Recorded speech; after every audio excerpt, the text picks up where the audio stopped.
నిజాం రాజు అయి ఉండొచ్చు, చక్రవర్తి అయి ఉండొచ్చు. నిజాం గారి మీద రకరకాల అభిప్రాయాలు చాలామందికి ఉండొచ్చు. చాలామంది నిజాం పరిపాలన ఒప్పుకొని ఉండొచ్చు, ఒప్పుకోకపోయి ఉండొచ్చు. కానీ నిజాంను ఒక విషయంలో మనందరం ఈరోజు ఆదర్శంగా తీసుకొని అభినందించాల్సినంత గొప్ప పనులు చేశాను. 1908లో ఉప్పెన వచ్చి ఈ నగరాన్ని కమ్మేసినప్పుడు 10 నుంచి 15 వేల మంది ప్రాణాలు పోయినప్పుడు ఈసా నది, మూసా నది ఈ నగరంని కప్పేసి ఉప్పెనగా మారి వేలాది మంది ప్రాణాలను బలిగొన్నప్పుడు నిజాం ప్రభువులు చెల్లించిపోయి ఈ నగరంలో ప్రజలకు ఈ ప్రమాదం ఉండకూడదు, ఏమి చెయ్యాలని ఆలోచన చేసి 1908 వచ్చిన ఫ్లడ్స్లో ప్రపంచంలోనే ఎక్స్పర్ట్స్ కోసం టెండర్ పిలిచి మోక్షగుండం విశ్వేశ్వరయ్యను ఒక గొప్ప ఇంజనీర్ని ఈ వరదల్ని నియంత్రించడానికి, ఈ ఉపద్రవం నుంచి తన నగరాన్ని, తన ప్రజల్ని కాపాడుకోవడానికి ప్రణాళిక సిద్ధం చేసి ఆనాడు వారిచ్చిన ఆదేశాల మేరకు మోక్షగుండం విశ్వేశ్వరయ్య ఇచ్చిన డిజైన్స్ అనంతగిరి కొండల్లో నుంచి వచ్చే మూసా నది, పరిగి ప్రాంతం నుంచి వచ్చే ఈసా నది, ఈ రెండింటి యొక్క వరదల్ని నియంత్రించడానికి, నియంత్రించిన నీళ్లను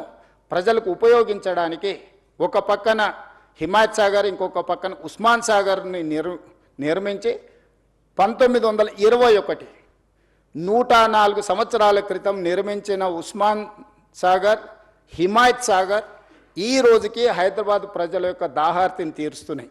100 సంవత్సరాలు పూర్తయిన చెక్కు చెదరకుండా కట్టడాలు వరదల్ని నియంత్రించడమే కాకుండా హైదరాబాద్ నగర ప్రజల్ని కాపాడడమే కాకుండా ఈ నగరానికి వ్యాపారం కోసము, విద్య కోసము, ఉపాధి కోసం వచ్చే కోట్లాది మంది దాహార్తిని తీర్చే ప్రాజెక్టులుగా ఈరోజు ఒక గొప్ప మన్నన పొందిన ప్రాజెక్టులు నిజాం ప్రభువు నిర్మించిండు.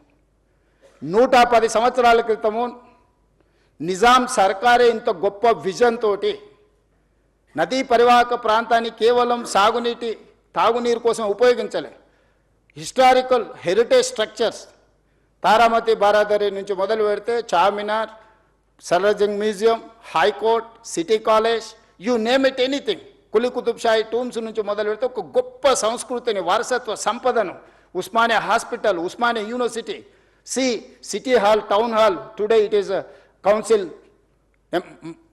Member of legislative council 16th నుంచి అక్కడ నడపబోతున్నాం. స్వతంత్రం వచ్చిన తర్వాత మనం ఏర్పాటు చేసుకున్న మొట్టమొదటి శాసనసభ సమావేశాలు ఆ టౌన్ హాల్లోనే ఆ రోజు మనకు అవకాశం వచ్చింది.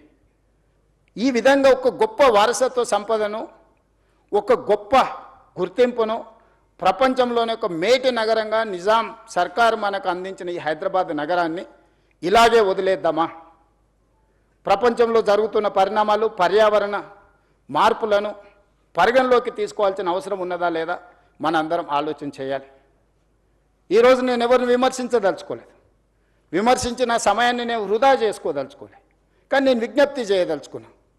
12 సంవత్సరాలు కేంద్రంలో అధికారంలో ఉన్నవాళ్ళు, 10 సంవత్సరాలు రాష్ట్రంలో అధికారం ఉన్నవాళ్ళు, అభివృద్ధి చేసి తెలంగాణ స్టేట్ని గ్లోబల్ ముఖ చిత్రంలో పెట్టినామని చెప్పేవాళ్ళు, లేకపోతే మాకు ఇంటర్నేషనల్ ఎక్స్పోజర్ ఉంది, లేకపోతే మాకు అపారమైన మేధా సంపత్తి ఉందని చెప్పేవాళ్ళు ఎందుకు ఈరోజు ఈ ప్రాజెక్టులను అడ్డుకునే ప్రయత్నం చేస్తున్నారు?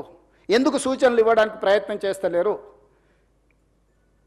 If I do something wrong, you tell me what is that wrong, you find out, you suggest. I'm there to take your suggestions, I'm there to implement your suggestions.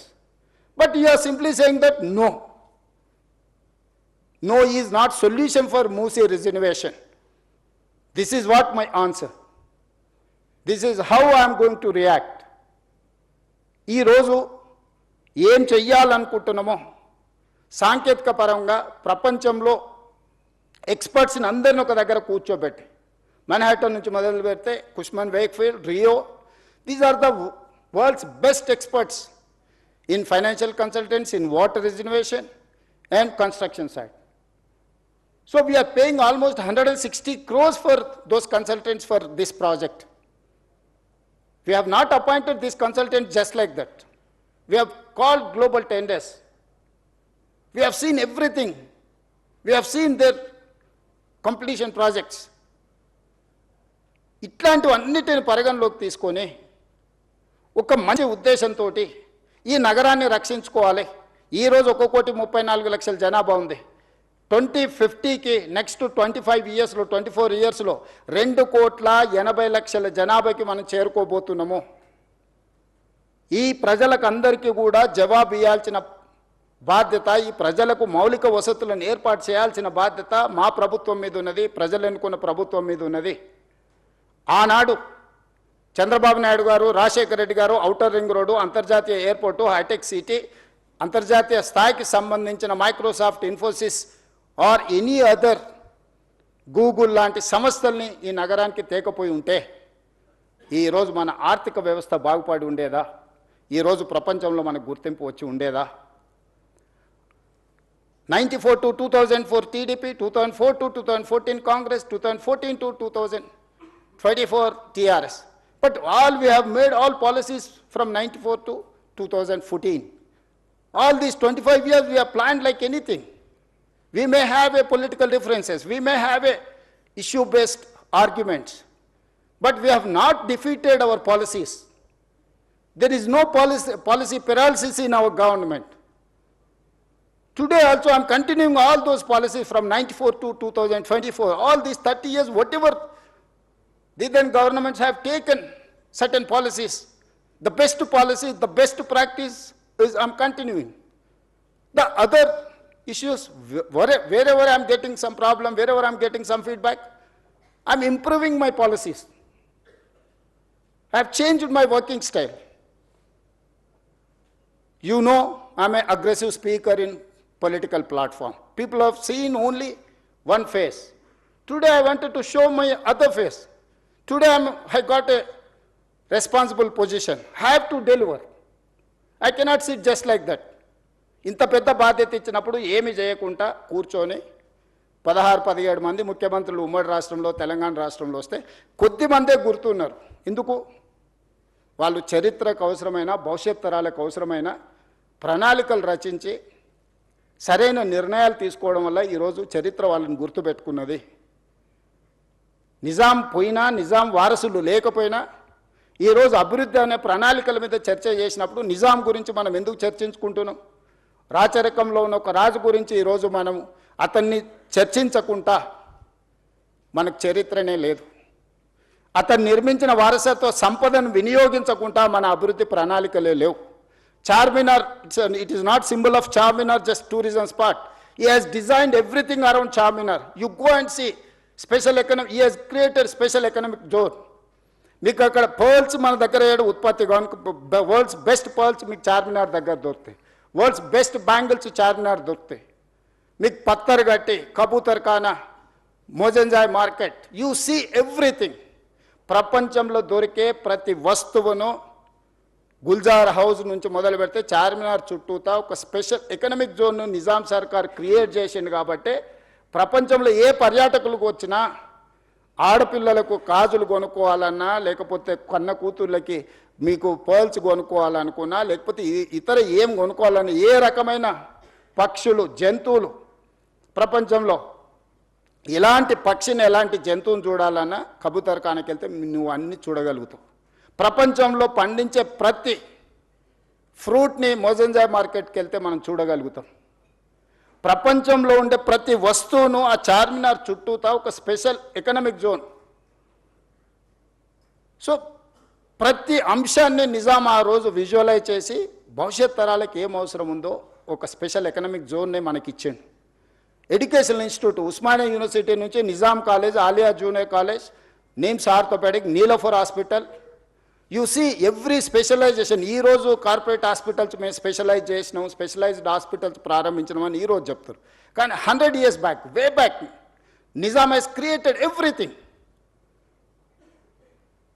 ఇంత అద్భుతమైన నగరాన్ని మనకు వారసత్వం ఇస్తే ఈ గొప్ప మూసా నది, ఈసా నది సంగమం, ఎక్కడైతే సముద్రాల సంగమం, నదుల సంగమం ఉందో, మహాత్మా గాంధీ గారిని ఆనాటి దుర్మార్గులు పొట్టన పెట్టుకుంటే వారి అస్థికలను, వారి స్ఫూర్తినివ్వడానికి వివిధ రాష్ట్రాలకు, దేశంలో వివిధ ప్రాంతాలలో పెట్టారు. కన్యాకుమారి దగ్గర 2 సముద్రాలు కలిసే చోట మహాత్మా గాంధీ గారి యొక్క అస్థికలను పెట్టడం ద్వారా ఈరోజు అదొక పెద్ద పర్యాటక కేంద్రంగా ప్రపంచం అంతా అక్కడికి వచ్చి చూస్తుంది. కన్యాకుమారిలో ఏదైతే నిర్ణయం తీసుకొని పెట్టినరో ఈరోజు మూసా ఈసా నదుల సంగమం లంగర్ హౌస్లో కూడా బాపు ఘాట్ కూడా అలాంటిదే. కానీ బాపు ఘాట్ ఎందుకు కనుమరుగైంది? బాపు ఘాట్ ఉంది, 2 నదుల సంగమం అని ఇక్కడ ఉన్న ఎంతమంది మనం గుర్తించి మనం ఆ ప్రాంతాన్ని చూడడానికి మనం వెళ్తున్నాం? ఎందుకు మనం ఇంత వారసత్వ సంపదను మనం ఎందుకు కోల్పోతున్నాం? ఈరోజు మూసా నది ఈసా నదితో మూసీ నదిని పునరుజ్జీవింపజేయడానికి సమస్య అవుతుంది అనుకున్నప్పుడు ఈరోజు గోదావరి నదీ జలాలను 20 టీఎంసీలను తరలించి దాదాపుగా 2.5-3 టీఎంసీలు నిరంతరం హైదరాబాద్ నగరంలో ప్రవహించే మూసీ నదిలో కంటిన్యూస్గా ఆ నీటిని ప్రవహింపజేయాలని మిగతా 17.5 టీఎంసీ హైదరాబాద్ నగర ప్రజల యొక్క దాహార్తిని తీర్చడానికి ఈరోజు పనులను ప్రారంభించినాం. ఈరోజు మీరు ఎంతసేపు నా రంగారెడ్డి జిల్లా హైదరాబాద్కు పరిమితం అయిపోయి ఆలోచన చేస్తున్నాం.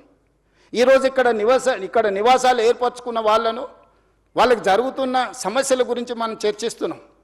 నేను కూడా సానుభూతితో ఉన్నాను. కానీ కిందున్న నల్గొండ గురించి ఒకరైనా ఆలోచన చేస్తుండ్రా? ఈరోజు ఫార్మా కంపెనీల కాలుష్యము, నగరంలో వెదజల్లుతున్న కాలుష్యం, నగరంలో ఉన్న డ్రైనేజీలు, ఆత్మహత్యలు చేసుకున్న మనుషుల కలేబరాలు, అంబర్పేటలో ఉన్న శ్మశాన వాటికలు, ఈ మూసీ నదిలో చనిపోతున్న పశువుల కలేబరాలు, ఒక విషం, ఒక కాలుష్యం, అది కాలుష్యం దాటి విషంగా మారి ఈరోజు నల్గొండ ప్రజల జీవితాలను అతలాకుతలం చేస్తుంది.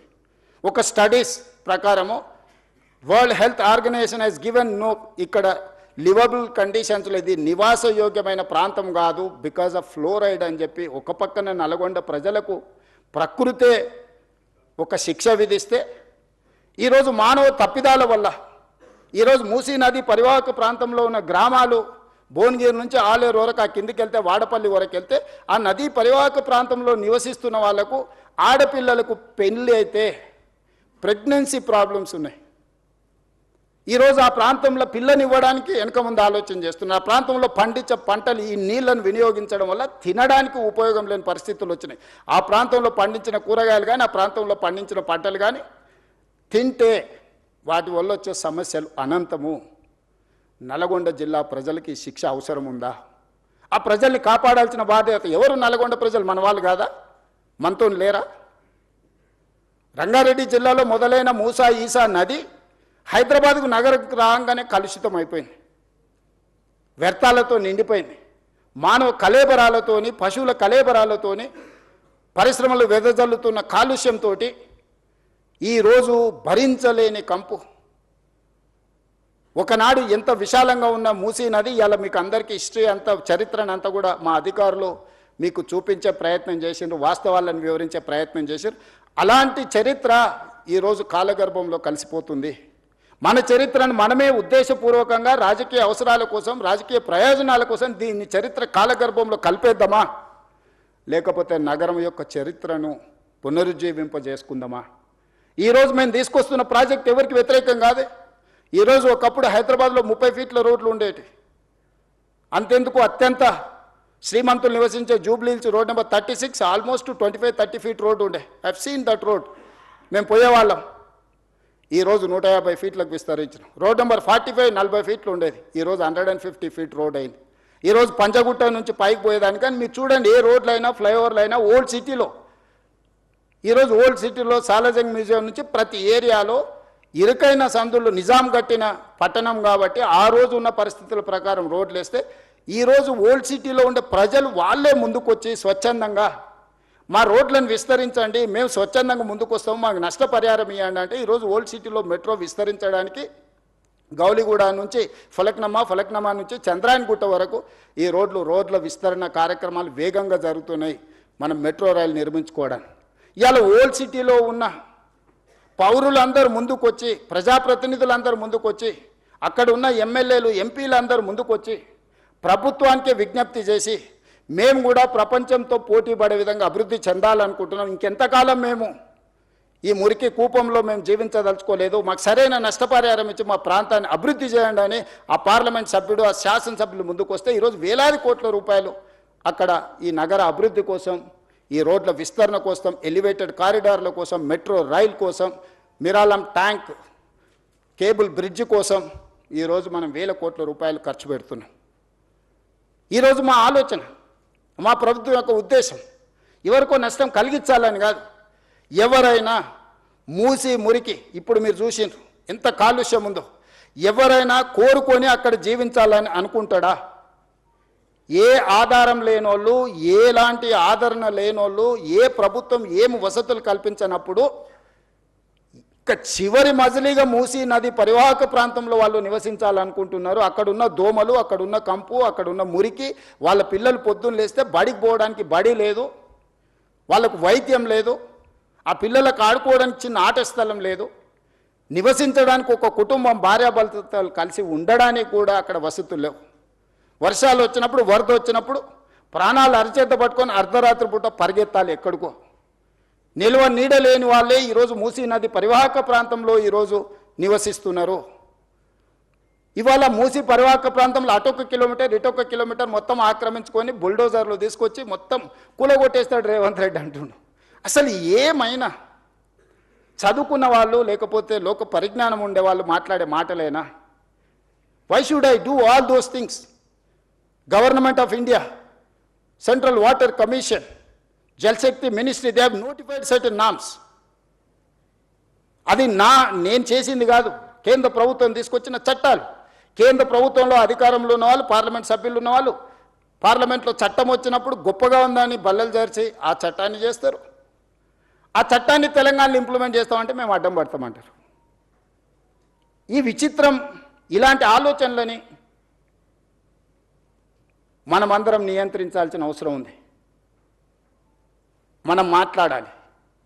బాగున్నది అనుకున్న వాళ్ళేం ఏమనడం లేదు, అడ్డుకోవాలనుకున్న వాళ్ళేం గట్టిగా అరుస్తున్నారు. ఈ రెండింటికున్న చిన్న తారతమ్యాన్ని ఈరోజు నదీ పరివాహక ప్రాంతాన్ని పునరుజ్జీవింపజేయడమే కాదు, నదీ పరివాహక ప్రాంతంలో ఒక సంస్కృతిని, ఒక కల్చరల్ కనెక్ట్ని, ఒక హెరిటేజ్ కనెక్ట్ని, ఒక ఎకనామిక్ జోన్ని, ఈరోజు లేక్ రిజర్వేషన్, నేను హైడ్రా తీసుకొచ్చినప్పుడు చాలామంది చాలా రకాలుగా బాధపడ్డారు, చాలా రకాలుగా శాపనార్థాలు పెట్టిండ్రు.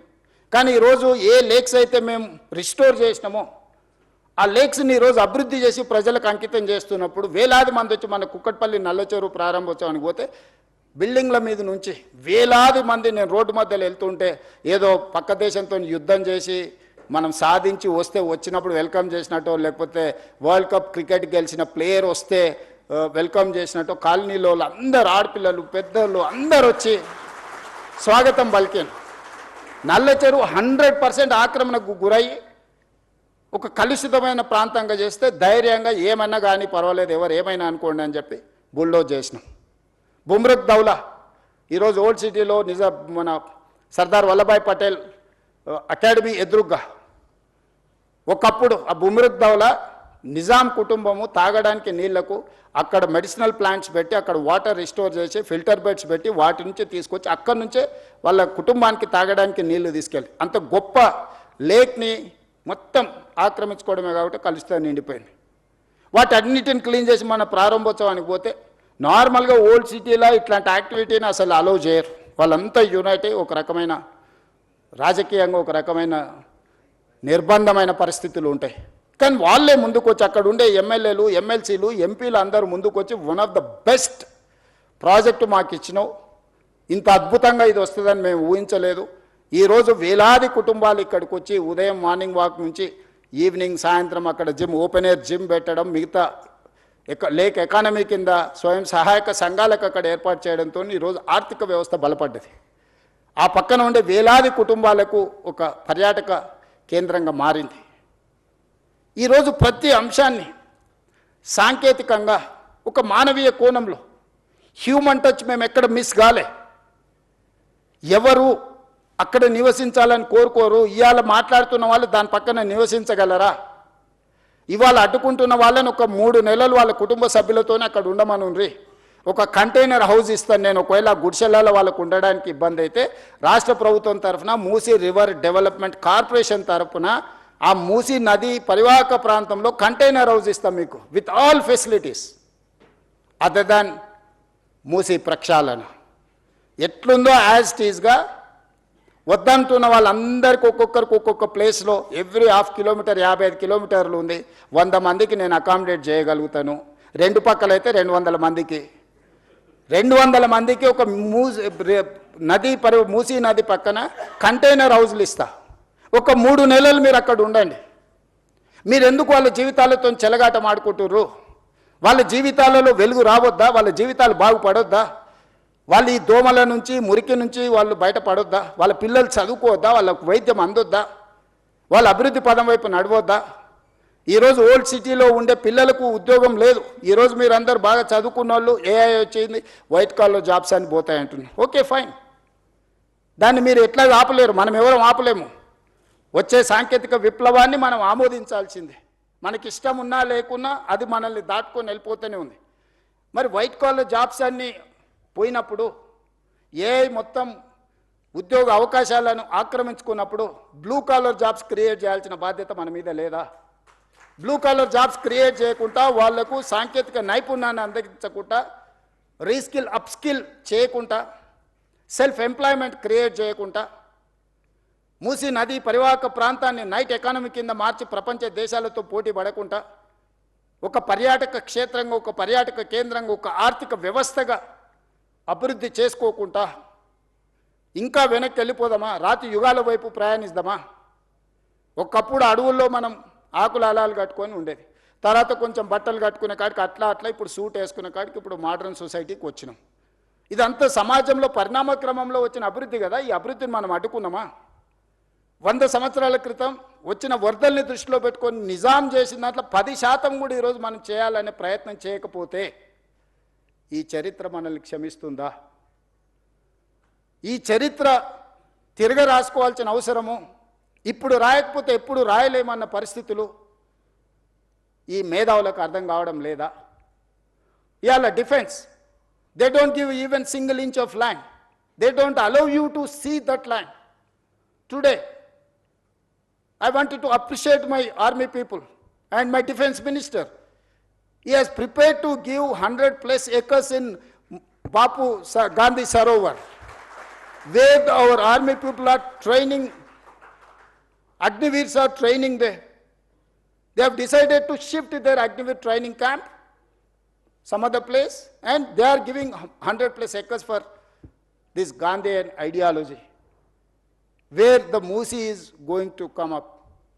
అంటే దేశ సరిహద్దుల్లో భద్రతగా ఉండి దేశాన్ని కాపాడే వీర సైనికులు కూడా వందలాది ఎకరాల వాళ్ళ భూములను మూసీ నది ప్రక్షాళన కోసం ముందుకొచ్చి అప్పజెప్తుంటే, ఇవి ప్రభుత్వ భూములు చాలా వరకు, లేదా ప్రభుత్వ నిబంధనలకు ప్రైవేట్ భూములు ఉన్నా ప్రభుత్వ నిబంధనలు ఉన్నాయి. ఈరోజు గండిపేట నుంచి బాపు ఘాట్ వరకు 100 మీటర్ల బెడ్ విడ్త్లో నీళ్లు ప్రవహిస్తాయి. బోత్ సైడ్ 50 మీటర్ల బెడ్ విడ్త్లో రోడ్లు, ఇన్ఫ్రాస్ట్రక్చరు, ఎకనామిక్ జోన్, ఎవ్రీథింగ్ వస్తుంది. అంటే నది సెంటర్ నుంచి లెక్క పెడితే ఇటు సైడ్ ఒక 100 మీటర్లు, ఇటు సైడ్ ఒక 100 మీటర్లు, కంప్లీట్గా 200 మీటర్ల లోపలనే నీళ్లను నియంత్రించడమే కాకుండా నీళ్లకు సరైన దారి. ఈరోజు మీరు ఎస్టీ పిల్లల పైప్ లైన్లన్నీ మూసీ నదిలో కట్టిండ్రు, మధ్యలో కట్టిరు. వరద రాగానే అడ్డుకోవడంతో ఆ నీళ్లు కాలనీలకు వస్తున్నాయి. చెత్త వేయడం వల్ల, డెబ్రీస్ వేయడం వల్ల, కన్స్ట్రక్షన్ మెటీరియల్ మొత్తం తీసుకువెళ్ళి డంప్ చేయడం వల్ల, అవి నిండడం వల్ల నీళ్ళు అక్కడి వరకు వేగంగా వచ్చి ఆగిపోతున్నాయి. ఒక దగ్గర 500 ఫీట్లు ఉంది, ఒక దగ్గర 50 ఫీట్లు ఉంది మూసీ నది. 500 ఫీట్లలో ఉండే వరద 50 ఫీట్లకు రాగానే మొత్తం నీళ్ళు నిండి వెనక్కి వచ్చి కాలనీలన్నీ నీటిమయం అయిపోతున్నాయి. ఎన్ని వేల మంది నిరాశ్రయులైన, 10 లక్షల మంది పోయినసారి 2019-20లో వరదలు వచ్చినప్పుడు మొత్తం వాళ్ళ సర్వం కోల్పోయినారు. నేను ఎంపీని, ప్రతి కాలనీ నేను తిరిగి వచ్చిన. జల్పల్లిలో ఈరోజు కూడా 1st ఫ్లోర్ వరకు నీళ్ళు వచ్చి ఆగిపోయినాయి. నీళ్ళు బయటికి పోవడం లేదు. జల్పల్లి ప్రాంతంలో కాలనీలు మునిగిపోయినాయి. ఈరోజు నీళ్లు మనం ఉన్న ప్రాంతాలకు వస్తలేవు. నీళ్లున్న ప్రాంతాన్ని మనం పోవడం వల్ల వాటికి దారి తెలవక అవి మన దగ్గరకు వస్తున్నాయి. నీళ్లుండే ప్రాంతాన్ని నీళ్లకు వదిలేస్తే నీళ్లు మన దగ్గరికి ఎందుకు వస్తాయి? ఈరోజు కాలనీలకు లేకపోతే సిటీలకు నీళ్ళు వస్తున్నాయంటే ఆ నీళ్లు ప్రవహించే చెరువులు కావచ్చు, కుంటలు కావచ్చు, నాలాలు కావచ్చు, మూసీ నది కావచ్చు, ఆ నీటి పరివాహక ప్రాంతాలను మనం ఆక్రమించుకోవడం వల్ల all these are man made disasters. We have created all those disaster. వాటికి ఏ దారి తెలియక మన దారిలోకి వస్తున్నాయి, మన ఇంట్లోకి వస్తున్నాయి. వాటిని పకడ్బందీ ప్రణాళికతోటి మూసీ నది, ఈసా నది, గోదావరి నది నదుల త్రివేణి సంగమాన్ని తీసుకెళ్ళి కృష్ణా నదిలో కలవడానికి అవసరమైన అభివృద్ధి కార్యక్రమాలు చేసినప్పుడు ఈ నదులు మన సంస్కృతిని, నాగరికతనే కాదు మన ఆర్థిక ప్రయోజనాన్ని చేకూర్చడానికి, ప్రపంచంలో మన గౌరవాన్ని పెంచడానికి ఉపయోగపడుతుంది. ఈరోజు మూసీ నది పునరుద్ధరణ కార్యక్రమం బ్యూటిఫికేషన్ లేకపోతే లూటిఫికేషన్ అని కొంతమంది తెలివితేటలన్నీ ప్రదర్శించి ఏదైతే మాట్లాడుతుందో, గాంధీ స్టాచ్యూకే 5,000 కోట్లు ఖర్చు పెడుతున్నారు అన్నారు. Hardly we are spending for Gandhi statue 70 crores, maybe I don't know exact calculation, 70-75 crores. They have spent 220 crores for Ambedkar statue. We have not opposed for that. Yes, we need Ambedkar ideology. At the same time, we need Gandhian ideology. Yes, conquer one country without any violence, with peace. He won one war. ప్రపంచంలో ఒక యుద్ధాన్ని శాంతితోని గెలవచ్చని ప్రపంచానికి గొప్ప సందేశం ఇచ్చిన వ్యక్తి ఎవరంటే మహాత్మా గాంధీ. ఒక దేశం యొక్క స్వతంత్రాన్ని శాంతి ద్వారా సాధించిన వాళ్ళు ఈ భూమి మీదనే పుట్టలేదు ఇంతవరకు. ఈ ప్రపంచంలో ఎవరికీ అంత గొప్ప చరిత్ర లేదు. 30 సంవత్సరాలు బ్రిటిషర్స్కి వ్యతిరేకంగా పోరాటం చేస్తే గాంధీ మీద కూడా లాఠీ ఎత్తలే. కానీ స్వతంత్రం వచ్చిన 6-7 నెలలనే కొంతమంది బుల్లెట్తో పొట్టన పెట్టుకున్నారు గాంధీని. వాళ్ళు కూడా నీతులు చెప్తారు, ఇంకా నేనేం చెప్పాలి? అందుకే ఈరోజు మీ అందరికీ నా విజ్ఞప్తి ఒకటే, ముందుకెళ్ళడానికి సూచన చేయండి. ఏ పేదవాడికి అన్యాయం జరగని, ఏ పేదవాడిని నిరాశ్రయం చేయం.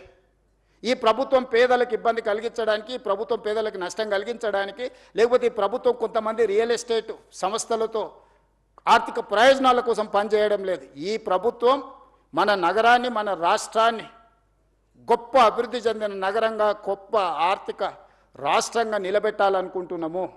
ఇందులో మనం అందరం భాగస్వాములము. ఈరోజు మనం చేయబోయే పని 100 సంవత్సరాల క్రితం నిజాం చేసిన పనుల్ని ఈరోజు మనం ఆస్వాదిస్తున్నాము.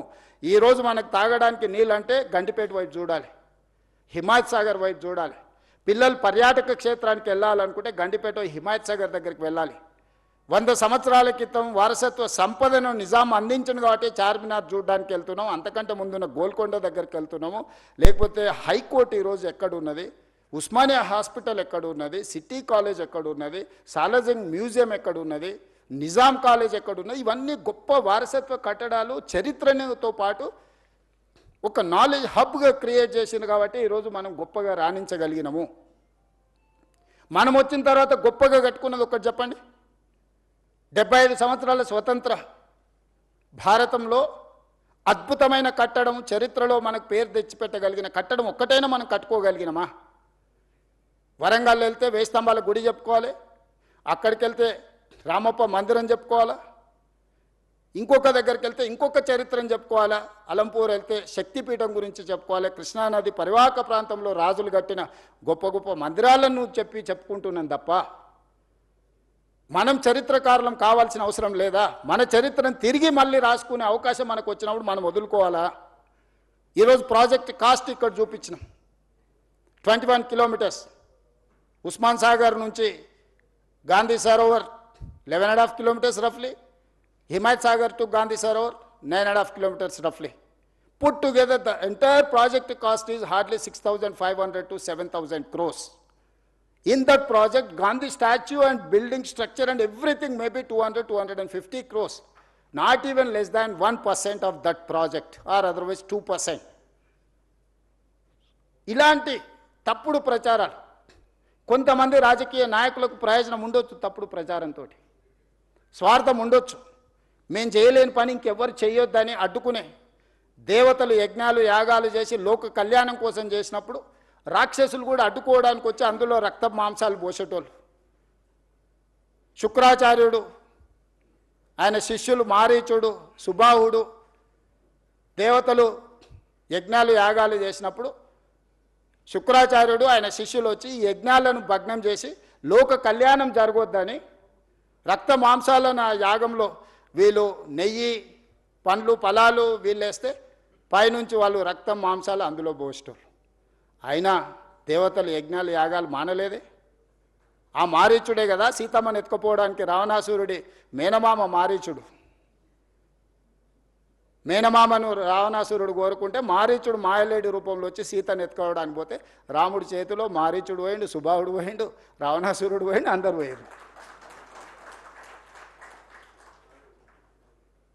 లోక కళ్యాణం కోసం మంచి పనులు చేపట్టినప్పుడు సహకరించుకోవడానికి మీకు మనసు రాకపోతే పర్వాలేదు, అడ్డుకునే ప్రయత్నం చేయకండి దయచేసి.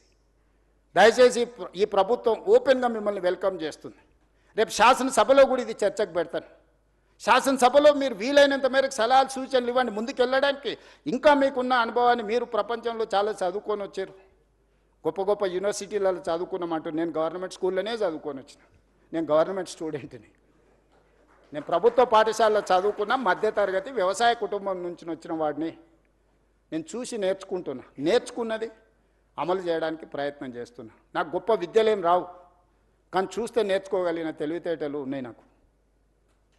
అందుకే ప్రపంచంలో ఉన్న అభివృద్ధిలో నేను చూసి వచ్చిన. సేయింగ్ ఈజ్ బిలీఫ్ అంటారు, నకల్ మారనేకి వెళ్ళి అకల్ రెహనా అంటారు. ఇన్ని ప్రాజెక్టులను చూసినాము, కనీసం వాటి నకలు కొట్టినా కూడా ప్రపంచంలో ఒక గొప్ప అద్భుతమైన కట్టడాన్ని మనం కట్టవచ్చు. దీనికోసం పెద్దగా సైంటిస్ట్ కావాల్సిన అవసరం లేదు, కామన్ సెన్స్ ఉంటే సరిపోద్ది. అది కూడా లేకుండా మాట్లాడితే ఇంకా నేను చేయగలిగింది ఏముంది, జాలిపడడం తప్ప. నాకున్న అవకాశం ఏంది, మీరందరు సలహా చేయండి, మీరందరు తీర్మానం చేయండి. వద్దు ఈ ప్రాజెక్ట్ ఆపేద్దామంటే I don't have any issues. మీ అందరికి ఇష్టం లేని అభివృద్ధిని నేను ఎందుకు చేస్తాను? ఈ అభివృద్ధిని చేసి నేనేం నాతో పాటు తీసుకెళ్ళేది ఉందా? లేదే. ఆర్టీజీఎస్ కూడా లేదు పైకి పోయినప్పుడు ట్రాన్స్ఫర్ చేసుకోవడానికి. పోస్ట్ డేటెడ్ చెక్స్ ఇచ్చినా కూడా పైన పోయినాక ఎన్కాష్ చేసుకోవడానికి ఏం లేదు. ఏం చేసినా ఇక్కడనే వదిలేళ్ళాలి, ఏం సంపాదించినా ఇక్కడనే వదిలేళ్ళాలి. మీరు అందరు ఎవరన్నా ఏమన్నా ఫెసిలిటీ ఉంది భవిష్యత్తులో వస్తుంది అనుకుంటారేమో. చంద్రమండలం పోవడానికి అవకాశం ఉంది కాబట్టి సంపాదించింది పైకి పోయినప్పుడు ఆర్టీజీఎస్ కింద బదిలీ చేసుకోవచ్చు అని. I don't think so. A technology వచ్చినా అది అసాధ్యము. మనం చేసిన మంచి ఇక్కడే ఉంటుంది, మనం చేసిన చెడు ఇక్కడే ఉంటుంది. కాకపోతే మంచికైనా చెడుకైనా నేను మంచికి ప్రతినిధిని కావాలనుకుంటున్నా. రెండు మంచి పనులు చేయడం ద్వారా ఈ సమాజానికి ఉపయోగపడితే నాకు ఇచ్చిన అవకాశాన్ని సార్థకత చేకూరుతుంది అని యంగ్ ఏజ్లో ఒక వ్యవసాయ కుటుంబం నుంచి, గ్రామీణ ప్రాంతంలో నుంచి చదువుకొని వచ్చిన నాకు ప్రజలు ఇంత ఒక గొప్ప అవకాశాన్ని ఇచ్చారు. తెలంగాణ రాష్ట్రానికి 2వ ముఖ్యమంత్రిగా. చాలామందికి రాజకీయాలలో ఉండే వాళ్ళకి సర్పంచ్ నుంచి పార్లమెంట్ వరకు ఉన్న ప్రతి ఒక్కరికి ఒక ఆలోచన ఉంటుంది, ఒక్కసారైనా ముఖ్యమంత్రి అయితే బాగుండని. కానీ నాకు దేవుడు 2వ ముఖ్యమంత్రిగా అవకాశం ఇచ్చిండు. 2 సంవత్సరాల 3 నెలలు చాలా మంచిగా పూర్తి చేసిన, ప్రణాళికలు సిద్ధం చేసిన. దేవుడిచ్చిన అవకాశాన్ని నేను వృధా చేయదలుచుకోలే. నేను స్ట్రాంగ్ ప్రాక్టీసింగ్ హిందూ. నేను ఫిలాసఫీని నమ్ముతా, కర్మ సిద్ధాంతాన్ని నమ్ముతానే. I respect other religions but I follow my religion. నేను ప్రాక్టీసింగ్ హిందూని. ప్రాక్టీసింగ్ హిందూ అని అంటే కర్మ సిద్ధాంతాన్ని, మంచిని మంచు, చెడుని చెడు అనడమే ప్రాక్టీసింగ్ హిందూ యొక్క లక్షణం. అందుకే ఈరోజు ఈ ప్రాజెక్ట్ ఎవరికి వ్యతిరేకం కాదు. ఈ ప్రాజెక్టు ఎవరి ఆస్తులను గుంజుకోవడానికి కాదు. ఈ ప్రాజెక్ట్ అనేది భవిష్యత్ తరాల కోసం మనందరం కలిసి నిర్మించుకుంటున్న ప్రాజెక్ట్. ఇది నా ఒక్కడి వల్ల కాదు. ఇలా పవర్ పాయింట్ ప్రజెంటేషన్ చేయడానికి ఎన్నో రాత్రులు, ఎన్నో గంటలు, ఎంతోమంది ప్రయత్నం చేస్తే ఆ డీటెయిల్ ప్రాజెక్ట్ రిపోర్ట్ ఈరోజు సిద్ధం చేసినాము. దీన్ని ముందుకు తీసుకెళ్లాలంటే కూడా ఆర్థికంగా అన్ని రకాలుగా మీరందరూ సహకరిస్తేనే ఇది సాధ్యమవుతుంది. ఔటర్ రింగ్ రోడ్ ఎట్నుంచి అటుపోయినా 160 కిలోమీటర్ల, 80 కిలోమీటర్ల యావరేజ్, 70 కిలోమీటర్లు ఒక సైడ్, ఇంకో సైడ్ 91 కిలోమీటర్. కానీ ఇట్లా మీరు డైరెక్ట్గా వెళ్తే వితిన్ 41 కిలోమీటర్స్, 35 కిలోమీటర్, 41 కిలోమీటర్స్లో హైదరాబాద్ ప్రతి ట్రాఫిక్ జామ్లో నుంచి ఒక ట్రంపెట్ క్రియేట్ చేస్తున్నావు. చార్మినార్ నుంచి బయలుదేరితే నువ్వు ఔటర్ రింగ్ రోడ్ వెళ్ళాలంటే ఇప్పుడు సిటీ అంతా తిరగాలి, గంటల కొద్దీ ట్రాఫిక్లో ఇరుక్కుంటున్నావు. ఇలా డైరెక్ట్ ఆ ట్రంపెట్ మీదకి వచ్చేసి ఫ్లైఓవర్ ఎక్కేస్తే ఎలివేటెడ్ కారిడార్ ఎక్కితే you wanted to go Vijayawada or any place, direct గౌరెల్లికి వెళ్ళిపోతావు. నువ్వు ఐటీ సైడ్ పోవాలనుకుంటే ఇటు వెళ్తావు. ప్రతి జంక్షన్లో ఒక ట్రంపెట్ క్రియేట్ చేసి మూసీ మీదనే వీటన్నిటిని చేస్తున్నాం. ఇదే కాదు, ఈరోజు data centres, construction, landscaping biggest activity in the state, particular in core urban region.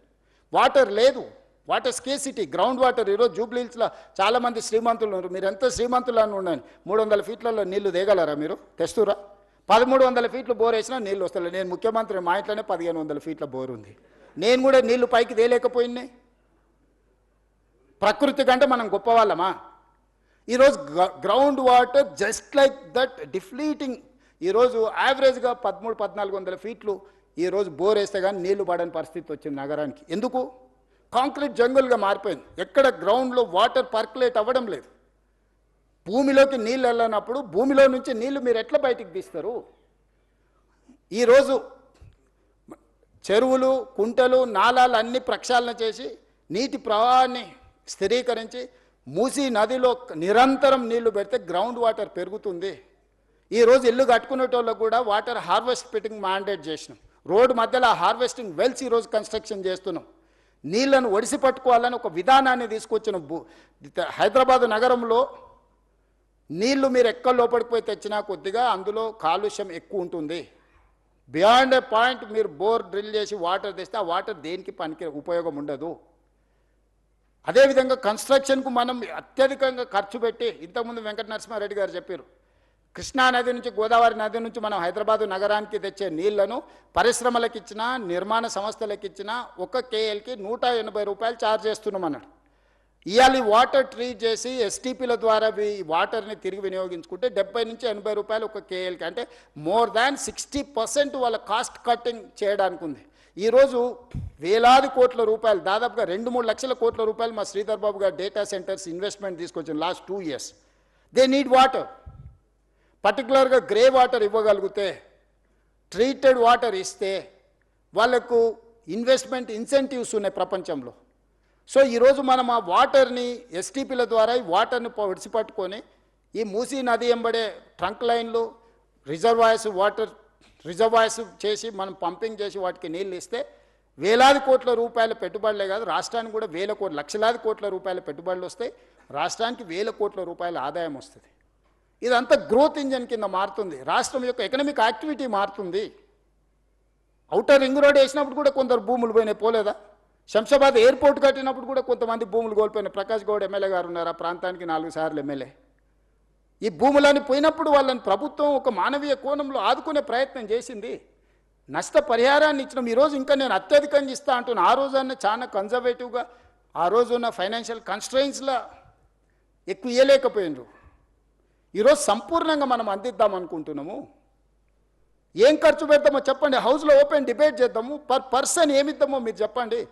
Hardly 10,000 families ఉన్నాయి ఇప్పుడు ఈ మూసీ నది పరివాహక. మేము ఆల్రెడీ ఎన్యూమరేట్ చేసినాం. 4 నెలలు ఇంటింటికి వెళ్ళి ప్రతి దగ్గర ఆ ఇంటి వివరాలు అన్నీ రాసుకొచ్చి డేటా కలెక్షన్ చేసిన 4 నుంచి 5 నెలలు కొన్ని వందల మంది అధికారులను మూసీ నది పరివాహక ప్రాంతంలో ఉన్న పేదల యొక్క వివరాలు అన్నీ సేకరించిన. చాలామంది ఏమనుకుంటారు, ఏం లేదు జస్ట్ తెచ్చి కూలగొట్టాలనుకుంటున్నాను. తప్పు. ప్రతి పేదవాడి వివరాలు నా దగ్గర ఉన్నాయి. మూసీ నది పరివాహక ప్రాంతంలో నిరాశ్రయుల వాళ్ళు ఎవరున్నారు, వాళ్ళ కోసం డబుల్ బెడ్రూమ్ ఇండ్లు ఏవైతున్నాయో 10,500 ఇండ్లు కేటాయించిన. అయితే వాళ్ళు ఒక కన్సర్న్ ఎక్స్ప్రెస్ చేశారు. మాకు ఇక్కడ ఉపాధి ఉన్నది, మేము చిన్న చిన్న పనులు చేసుకుంటాం, మేము ఇళ్లలో పని చేసుకుంటాం, మమ్మల్ని తీసుకెళ్ళి అక్కడెక్కడో వేస్తే మాకు ఈ పని పోతుంది, మాకు ఉపాధి పోతుందని నాకు సానుకూలంగా అనిపించింది. అందుకే ఎక్కడికక్కడ ఏరియాలు ప్రభుత్వ భూములలోనే వాళ్ళకి ఇండ్లు కట్టి ఇవ్వాలని ఈరోజు మా బట్టి విక్రమార్క గారు ఆ సంఘాలు వస్తే జన ఆందోళన సంఘంతో కూర్చొని వాళ్ళకి హామీ ఇచ్చిండు. ఈరోజు అంబర్పేట ఎమ్మెల్యే, అంబర్పేటలో 150 ఎకరాల భూమి ఉంది. ప్రభుత్వ కార్యాలయకు పోలీస్ అకాడమీ ట్రైనింగ్కి పోను. ఆ అంబర్పేట శాసనసభ నియోజకవర్గంలో మూసీ నది ఒడ్డున ఉన్న వాళ్ళందరినీ 20-25 ఎకరాలలో అక్కడ వాళ్ళకి ఇళ్లతో పాటు పాఠశాల కట్టి వైద్య సదుపాయాలు అందించి వాళ్ళకు ఒక క్వాలిటీ ఆఫ్ లైఫ్ని ఇవ్వాలని ఈరోజు మేము ప్రణాళికలు చేస్తున్నాం. ఈ పరివాహక ప్రాంతంలో ఎక్కడెక్కడైతే ప్రభుత్వ భూములు ఉన్నాయో ఆ భూముల్లోనే వాళ్ళకు నివాస స్థలాలు ఏర్పాటు చేయడమే కాకుండా వాళ్ళ పిల్లలకు చదువుల కోసం పాఠశాల, వాళ్ళకు వైద్యం అందించి ఆ పక్కనే వాళ్ళకు ఉపాధి కల్పించడానికి ప్రయత్నం చేస్తాం. అసదుద్దీన్ ఓవైసీ గారు, అక్బరుద్దీన్ ఓవైసీ గారు వాళ్ళు మాట్లాడినారు, వాళ్ళ ఎమ్మెల్యేలు బలాల గారు ఎమ్మెల్యేలు అంతా మాట్లాడినారు. सर आप या हमारे जितने भी लोग हैं यहाँ छोटे मोटे काम करके जी लेते हैं, उन लोगों को आप दूर दूर लेके गए तो मुश्किल हो जाएंगे, हमारे लिए तकलीफ है. उनके सुझाव हम लिए. आने वाले दिनों में हम जहाँ वहाँ जो असेंबली एरिया में जो मूसी के अगल बगल में जितने भी लोग हैं वहाँ का वहीं हम लोग उन लोगों को जगह ढूंढ कर घर बना के देंगे. हम क्यों ऐसी सड़क पे छोड़ेंगे? हम उनके परिवार है, वो सब लोग चाहे तो मैं मुख्यमंत्री बने. उन लोगों को दुखी देने के लिए, नुकसान करने के लिए हम मुख्यमंत्री नहीं बना. मैं उन लोगों को वो मुझे चाहता है वो लोग, दुआ दिए वो लोग, इसीलिए आज मुख्यमंत्री 2 साल मैं कामयाब हो गए। उन लोगों को क्यों मैं नुकसान पहुंचाने के लिए मैं कोशिश करता हूं? क्या दुश्मनी है उन लोगों से? गरीब लोगों से मेरा क्या दुश्मनी है? मैं बड़े बड़े बंगले में, फार्म हाउस में नहीं रहता हूं, मैं भी झोपड़ियों में घूमते रहता हूं, हमेशा गरीबों से मिलजुल के रहता हूं। उन लोगों के तकलीफ, उन लोगों के दिल का धड़कन मैं समझ सकता हूं। उन लोगों के दुखी को दूर करने के लिए मैं कोशिश करूंगा। मैं कुछ चाहे तो बैठकर बात करूंगा। मेरा पूरा सिस्टम खड़ा हुआ है उन लोगों की मदद के लिए। हमारे एमएलए, हमारे मिनिस्टर्स, हमारे ऑफिसर, सब लोग तैयार है। उन लोगों को जो जो जरूरत है हम लोग पहुंचा देंगे। किसी को दुख को पहुंचाने के लिए हम यहां बैठे नहीं है। लोग समझ रहे होंगे, अरे यहां पर कुछ बना है, अरे रेवंत रेड्डी जी रियल एस्टेट के लिए सोचता है। हाँ, जरूर सोचता हूं, क्यों नहीं। रियल एस्टेट मेरे घर पे कुछ लाने वाला नहीं है। 1000 लाखों कारीगरों को काम मिलने वाला है।